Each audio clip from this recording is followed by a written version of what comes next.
এক যুবক সাহাবাদের সামনে রাসূল সাল্লাল্লাহু আলাইহি ওয়াসাল্লামকে বললেন, ইয়া রাসূলুল্লাহ, আপনি আমাকে জিনার অনুমতি দেন।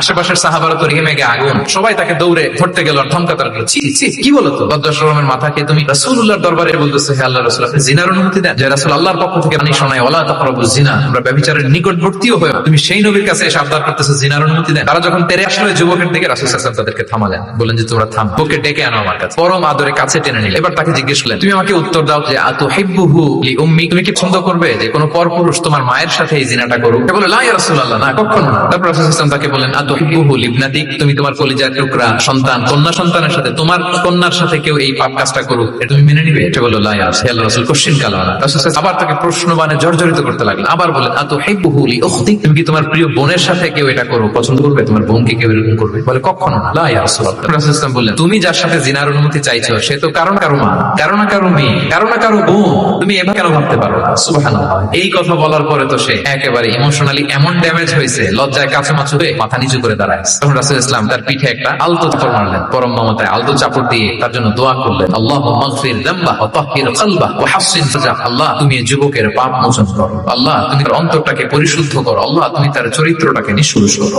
এই হাদিসের রাবী উনি বলতেছেন, ফালাম ইয়াকুন বাদা যালিকাল ফাতা ইয়ালতাফিতু ইলা শাই, ওই দিনের থেকে এই যুবক কখনো কোনো পরনারীর দিকে রাস্তায় তাকায় না।